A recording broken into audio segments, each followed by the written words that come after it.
When they answer, the more he pushes, the more he's going to get, take me off your list, don't call me, we're all set. And somebody that he could have changed their world, I believe you're dealing with small businesses, correct?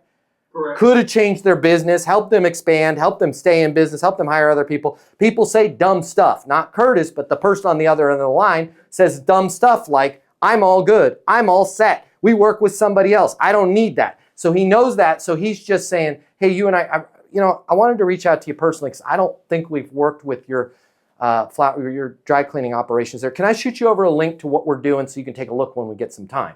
Now, all that anxiety that builds up in them when they're like, I think this is a sales call, gets to release in a constructive place. And that, you've probably heard this, correct me if I'm wrong, but you'll say, can I send a link so you can look at it? And they still give you, even though you're allowing them off the call, they still give you the excuse. It's like, you didn't need the excuse, but they'll still say, oh yeah, that would be great because I'm totally slammed here. I'm stepping into a meeting. You wouldn't have answered your phone, by the way, if you were, right? Like, come on. I was born at night, but I wasn't born last night. If you were stepping into a meeting, donating a kidney, and had 52 customers in front of you, you would have let me go to voicemail. You ain't doing anything. You're filing your nails is why you answer my call. I digress. But you're ejecting. Your question after you eject is, how long should I wait to follow up, correct? Correct. Perfect. I'm going to answer it for you. I think I heard when you were describing it, one thing that I want to just, if I did hear you correctly, there's a little burr in the smoothness of your script that I want to polish down. And that burr is this. I do not want you telling them, I'll follow up with you or anything. Never tell them what you're going to do. Because then what you've done is you've created what we call, like if this was war, we've created rules of engagement.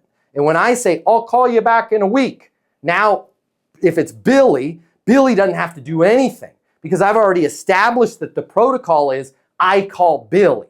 So I would just say, can I shoot you over a link to what we're doing so you can take a look when you have some time? Yeah, perfect. Is the billy@billy.com the best email for you? Or no, I'm not even saying that. What's the best email for you? I'm letting him say billy@billy.com because what if he changed and it's now billy@joe.com because now he works for Joe. I don't want to embarrass myself by having the wrong email. Billy@joe.com. Perfect, Billy. I'll shoot something your way. Thanks for taking my call, Billy. Okay, so that's how I want you to leave it, with no set expectation of who's going to do what. Now, 2 days later, you can call. I would call 2 days later. You can call 2 days later. Hey, Billy, if he answers again, okay? Hey, hello. Hey, Billy, it's Curtis over here at Curtis Consulting. Was thinking about you today. He's going to go, hey, I haven't had a chance to look at the email you sent me. No worries.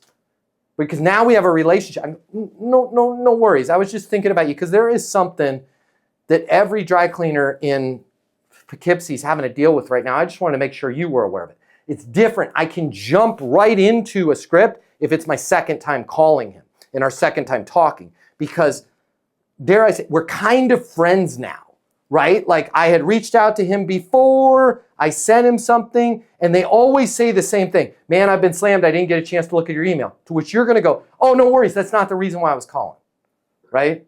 There's a little tip that for Kyle, right? Like if he's calling pilots, hey, I didn't have a chance to look at the email you looked at for the group. Oh, no worries.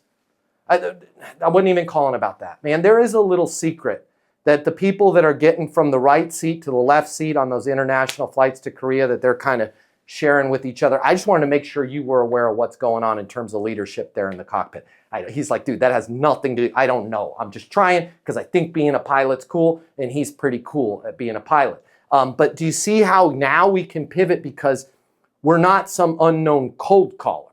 Right. So that's how I would go 2 days. And normally I would say go wide and shallow, call other people. But in this case, I wouldn't do that because after about 48 hours, he's going to have zero recollection of our first call. So I would maybe wait 2 days just to make it seem like I'm not banged. I certainly wouldn't call him back the same day. And I feel like the next day is a bit too much, but you guys can play around with that. Should I call him 1 day or 2 days? But I wouldn't wait too much longer than 2 days.